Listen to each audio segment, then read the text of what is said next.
Hey everyone, and welcome back to Simplifying IT's Tech Tips. On today's Tech Tip, we're going to be answering the hard question about how much space do I need to keep on my hard drive. Quite often we have customers asking us, how much space is enough? I don't think I've got enough. My computer's running slow. I'm not sure if I've used up all my hard drive space. I've got lots of photographs on here. So today we're going to answer those questions for you. So first of all, we need to really understand predominantly the two different types of hard drives that exist out there today. We have what are known as mechanical drives. They're the traditional type drives that are quite big, quite clunky, and prone to errors if dropped or bumped, and they really only have a finite life. Then the new advanced types of hard drives that are out there today are what is known as SSDs, or solid state drives.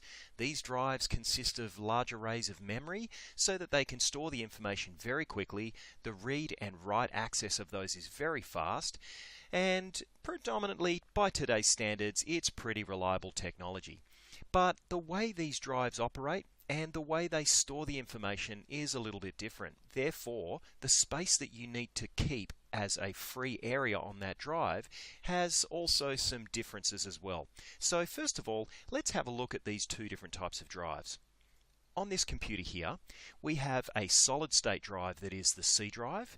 This is a 232 gigabyte drive. It's actually a 250 gigabyte drive, but it's showing you 232 gig. We won't go into the technical reasons in this video as to why it's doing that, but this is a solid state drive and it's got the operating system running on it. Over to the right we have the D drive. This is a 1 terabyte drive. Again, it's only showing 931 gigabytes. This drive here is a traditional mechanical type drive. Okay, so the mechanical type drive is acting as my large storage capacity drive, but the solid state drive, which is really fast at accessing and reading that information, that's what's running the operating system and the programs to make this computer extra quick. However, having the C drive as the SSD means that we want to optimize this drive.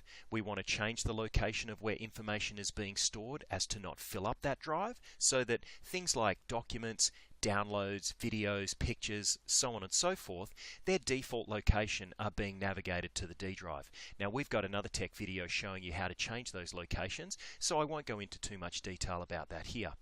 Coming back to the C drive, however, we want to make sure that that's optimized and running correctly. Now, as a rule of thumb, most SSDs should maintain at least 20 to 25% of free space so that they can continue to operate at their peak.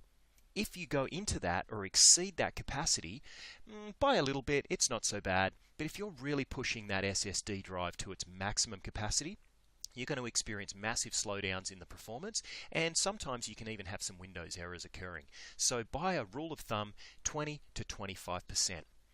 As for the mechanical drive, these have got a little bit more leeway. Now, because this is a storage drive, I could by rights fill that drive all the way up to its maximum capacity. However, accessing and reading some of that information can be slowed down.